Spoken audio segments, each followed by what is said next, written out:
So in this video, I'm going to talk to you about the 8 top secrets to climbing the corporate ladder as someone who's worked at Morgan Stanley, many other top banks. If you're brand new to the channel, I've worked in the finance industry for over a decade, sales and trading, investment banking type of roles, and successfully interviewed at some of these other companies. So if we go back to that PowerPoint slide, so if you've been keeping up with my channel, I've been covering different rules or laws within the 48 laws of power and in terms of climbing the corporate ladder. So in this particular video, we're going to focus on that, climbing the corporate ladder. In previous videos, I covered using the 48 laws of power for leadership roles, for dealing with difficult co-workers. But here we're talking about climbing the corporate ladder specifically. So let's talk about this now. So in terms of career advancement and your personal branding, you want to stand out. You want to make sure you can climb the corporate ladder and help yourself gain more influence, boost your credibility, and accelerate the promotion cycle for yourself, right? You don't want to be stuck at the same level endlessly. So I'm going to talk through some of the laws here. If you're not familiar with the book, it's 48 Laws of Power by Robert Greene. He's one of those early kind of self-improvement type of figures or authors within writing books before it became a bit of a trend. So he would cover these type of topics. He's written the 48 Laws of Power. 50 Cent, Drake, many other popular music artists, politicians have used his particular strategies to succeed in their life, particularly when they have a public profile. So including keeping up in his analysis of Donald Trump, as you can see on your screen right now. So if we go through some of these laws, I'll help you understand how perception is very important in the workplace. You think it might be the reality of working hard, but many times it's perception. And it's important to be focused on being perceived as being someone who's confident, competent, and has a lot of strategic power. So how can we do this practically? Because the book's great for very abstract terms in terms of, oh, what would a politician do or a public figure like a celebrity do? But how can you actually apply this in the corporate world for yourself? So that's what we're going to cover here. When it comes to law 4 from the 48 Laws of Power, an important law is to say less than necessary, right? It's kind of important because if you say too much, it can expose your weaknesses, create unnecessary enemies, or you can have unintended consequences in the sense you might accidentally let a political opinion slip or something about your personal life that might not be considered the most politically correct approach, right? Maybe you're someone who doesn't agree with being stuck in a dead-end marriage and most of your co-workers are, and you accidentally make a joke about marriages not working out. People can really get offended. So you got to be very careful about what you're saying, right? And particularly what you're discussing about your personal life, political opinions, things like that. Got to be very strategic with that. Not just work-related matters, right? And the benefit of being brief, it creates an aura of mystery, authority, and it forces others to reveal more, right? And I've noticed this all the time. A good example of this is, you might be familiar with WWE, the pro wrestling company, and when they're discussing their rights deals, Triple H, who's Paul Levesque now, he's the chief content creation officer for that company, and he'd be in a lot of these negotiating meetings, and he said one of the early skills he learned working in the corporate world would be, when it comes to negotiating, saying what you think and then being silent, and let the silence build to an uncomfortable level until someone responds with something that kind of suits your needs. And sometimes that's difficult, and I've been in similar instances like that. I remember working in a particular investment bank, and we were discussing things around the emerging markets trading desk, and they had a weak control framework and we were trying to improve it. But the franchise manager, who would be the main operations contact, wasn't willing to dedicate more resources to fixing some of the loopholes in the way they manage their trades. And also the trading surveillance team didn't want to step up and do some extra work. So they're all kind of playing, oh, we don't have the team, we don't have the resources, it would take a lot of uplift for that. And in that particular instance, I used that technique where I just stayed silent until someone stepped up. I just said, oh, well, this is the risk. We could get a major fine from a regulator like the SEC or CFTC, FCA, for not following the rules we have to follow. And by letting that uncomfortable silence build, people had to step up and say, oh, I'll do this. Because what they want to do often in corporate meetings, particularly when you're discussing joint projects, they want to dump the work on you. Sometimes you have initiative or you're making a fair point, but the person responsible for doing that work is not you, right? And it's like it's outside your remit. For example, if you work in the legal team and they have to implement trading surveillance within the trading desk, they'll put it on you to lead that. But it's like, actually, that's your role in your team to do that, right? It's not for me to do. And sometimes saying that directly, people can get offended and find any reason to be upset or say you were unprofessional. So sometimes you have to let the silence build till it becomes obvious to them, and then they're like, oh, I'll step in and do that. So this is the thing, you don't want to step in and do extra work for weaker teams and their lack of progress. So those are little things that are important to bear in mind. Now, when it comes to corporate jobs, you'd keep your responses short and strategic in meetings, performance reviews too. Be careful what you say. Make sure you defend yourself. Make sure you're not taking responsibility for flaws in the way the company works, the systems, policies, and processes. It's easy for you to step up and overload yourself with extra work or take responsibility for failings that aren't really your fault. So be careful around that. And also, you want to resist the urge to justify your decisions too much, right? There's a phrase out there, never explain, which is a bit of an oversimplification because everyone complains a bit sometimes.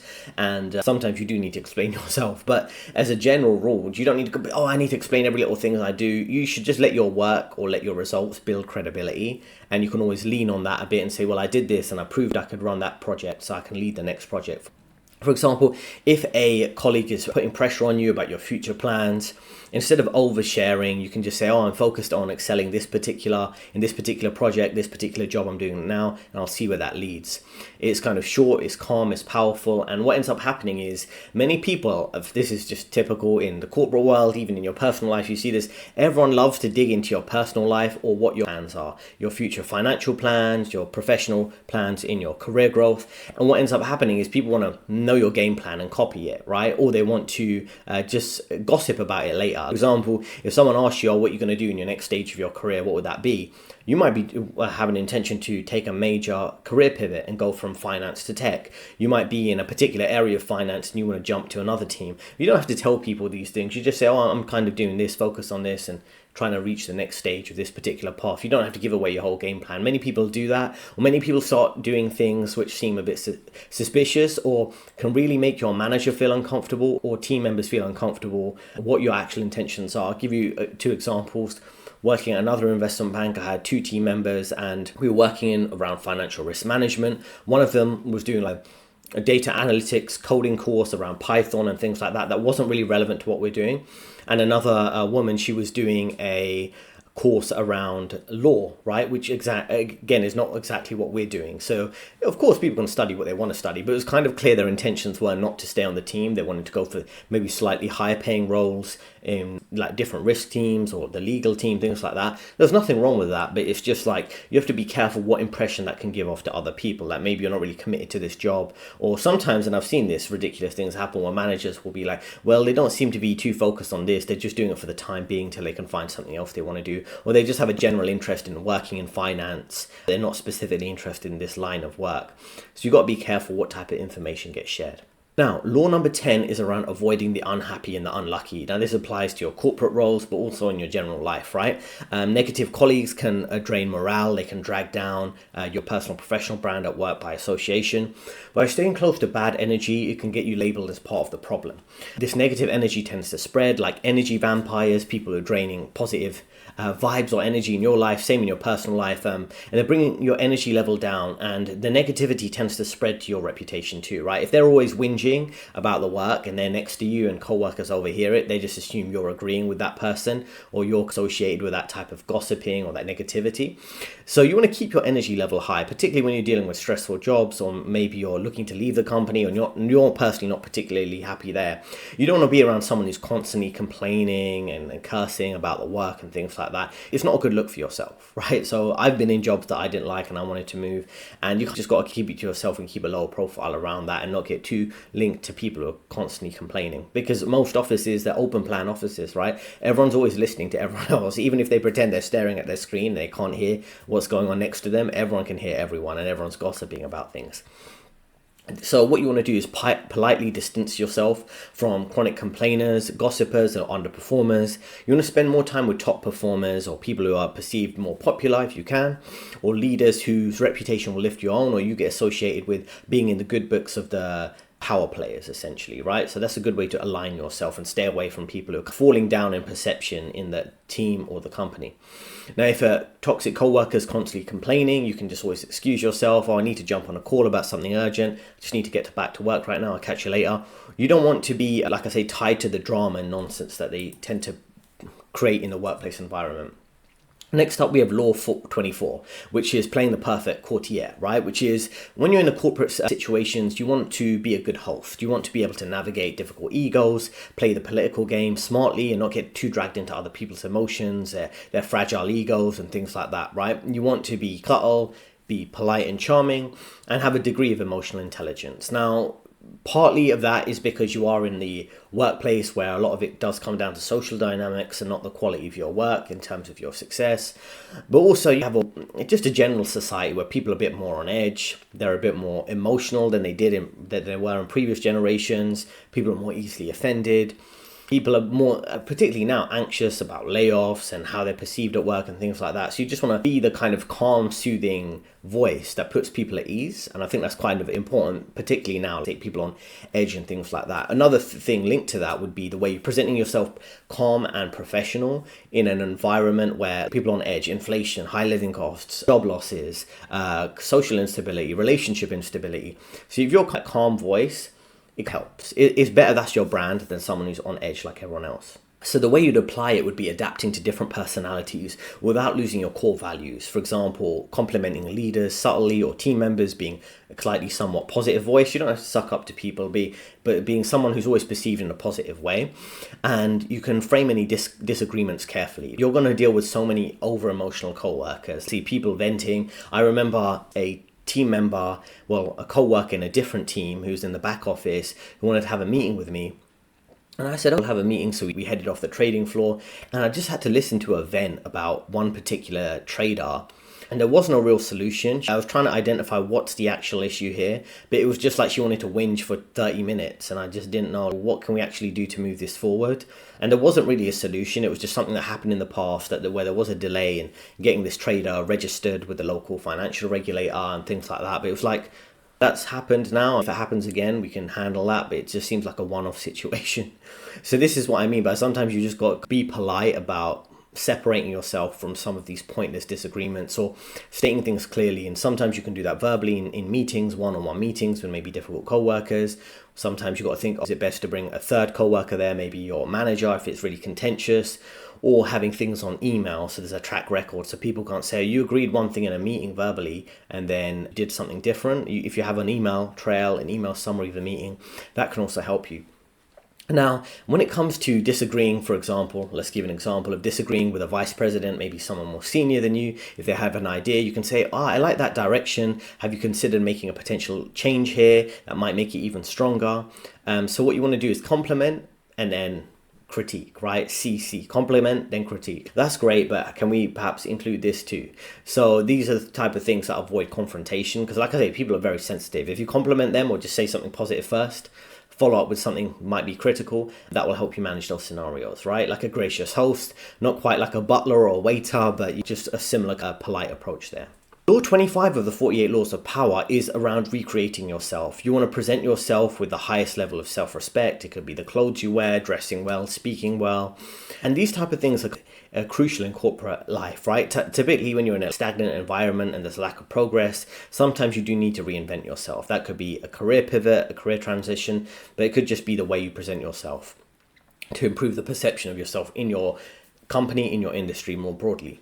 And these type of ways that it would work would be to avoid yourself being overlooked or typecast as maybe a low value employee.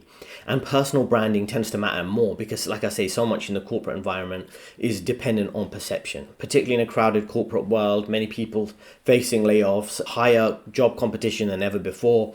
And then it's all about the subtle things that can make a difference between you and someone else. There's people with MBAs right now who have many decades of experience and they can't find their next job. They're stuck at low middle management. They're subject to a layoff and the job opportunities just aren't there as they get older, even if they have a lot of experience. All those jobs are really paying quite badly.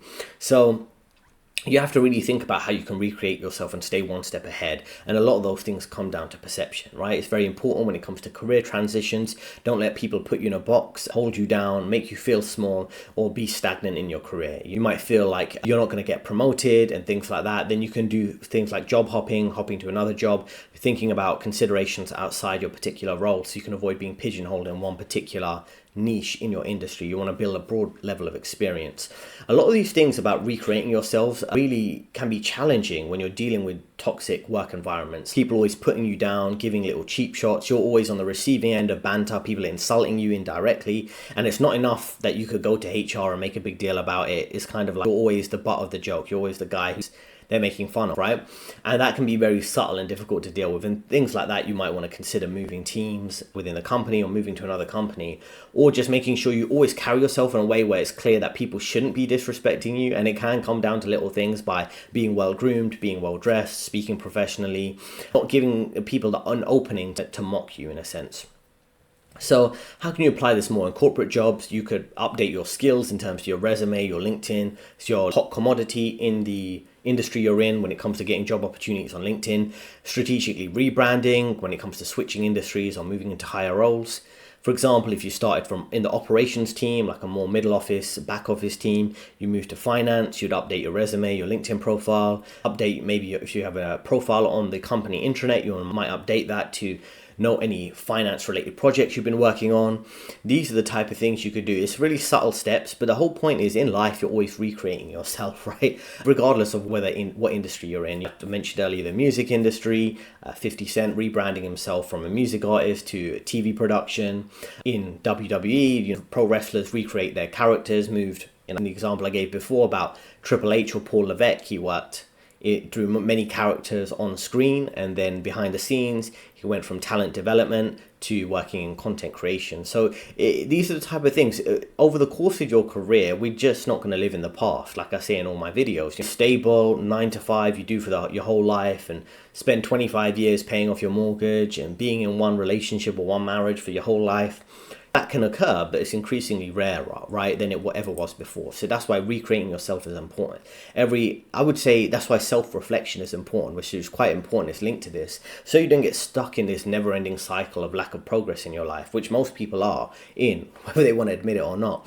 Self-reflection is important, and it could be every Saturday you go to a coffee shop, get a coffee with a notepad, and you think through the week. What did I achieve this week? What could I do better? And a lot of that thing, it comes down to self-care, or I know a phrase that people might not like, but self-love, in the sense that you're paying attention to yourself and what direction you're going in, so you don't end up at the whims of management of a company or a dysfunctional relationship where you're getting bossed around, told to do this or that. What actually works for you, and how can you continue to evolve? So every 3 to 5 years, there should be a major change in your life. It could be moving to a new job, pursuing self-employment, entrepreneurship. It could be moving to another country.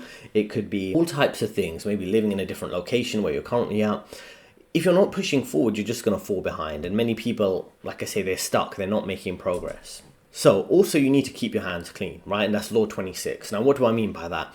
Sometimes people have things that go wrong and they blame their failures, right, on other people. And those tend to flow downhill. So if something goes wrong and there's a major flaw in the way the system will work at your workplace, it's not senior management to get the blame. It'll be middle management at lower levels, right, at the company, and you're going to have to pick up the extra work or new project to fix the issue, right? So you want to stay clean as possible and protect your career from it. If something goes wrong, it's not your fault. It's a policy or procedure. It's a general overall system. You're happy to help to improve it, but it's not your personal fault. Otherwise they'll get a reason to lay you off if they want a reason. You want to be known for good results, not for drama and not for mistakes. So how can you apply this in a corporate job, right? You want to volunteer for high visibility projects, believe politically risky work to others, or low value work that's not really going to help your career. You can leave that to others. Let others handle controversial messages or unpopular tasks where possible. So for example, if there's negative feedback that needs to be delivered, you can avoid it, delegate it to someone junior, or like I mentioned earlier, give a compliment, then critique. So if you have to do that, there's one way of doing that. You should ideally maintain a neutral, supportive posture publicly. A good example of this would be, I remember one time a managing director had negative feedback to give to a trader about some of their communication on their chats with other investment banks being unprofessional. This would happen every now and again, and he would always delegate a junior team member to go and have that discussion with the trader, because he didn't want to be the guy who's giving this kind of message. Oh, you made a joke and it's inappropriate, it makes the bank look bad on this chat with Barclays Bank, for example. He would just get a junior trader, a junior member of the team to give that negative message, because he doesn't want to be the bearer of bad news. He doesn't want to be the messenger giving that bad news, because that's always difficult, and people are always going to remember you next time they see you in the office. Oh, there's that guy who told me I did something wrong. So you just got to avoid it if you can, or just always coat in some level of positivity so you don't burn that bridge in a sense when you're just doing your job. Now, law number 30 of the 48 laws of power. You want to make your accomplishments seem effortless. For example, if you're doing an all-nighter, Again, this is very specific. This is a specific example. You don't want to be working all night regularly. There's certain cases where you might need to do it. The whole point is you don't want to give the impression that every piece of work you're doing is a drag and you just can't be bothered to do it. For example, if you do an all-nighter and you have to do it one-off, you just say, oh, I'm happy to get this done and push forward this project, get it across the line without mentioning the chaos of spending all night doing it, right?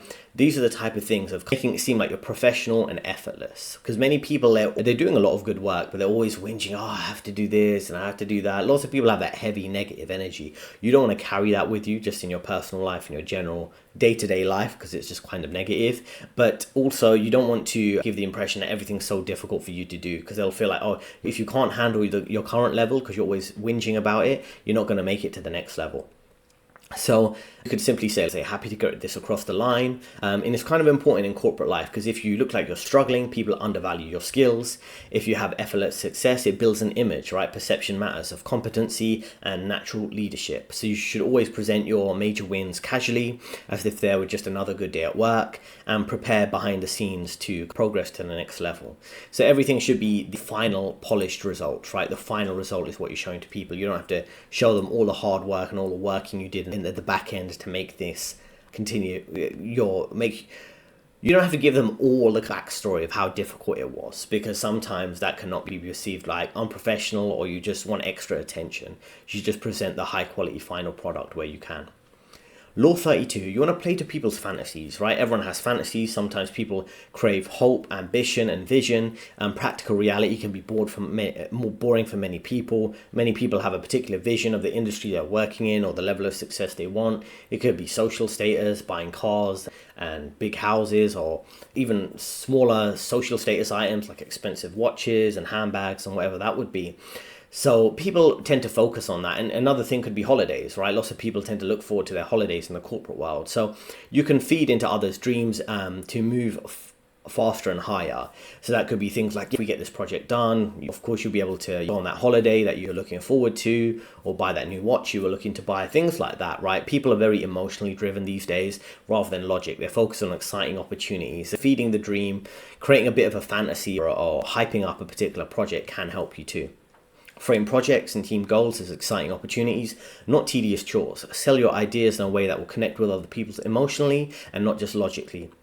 A good example could be pitching a project as, oh, once we complete this project, we'll be able to focus on higher quality work, higher impact work, more innovation than we've done before. And this will save us a lot of paperwork, right? So these are the type of ways you can help stand out to people. And the final law I'm going to cover here is acting like a king and being royal in your own fashion, right? So this is kind of a bit not so clear to understand initially, right? But you can see an example of Booker T on your screen right now.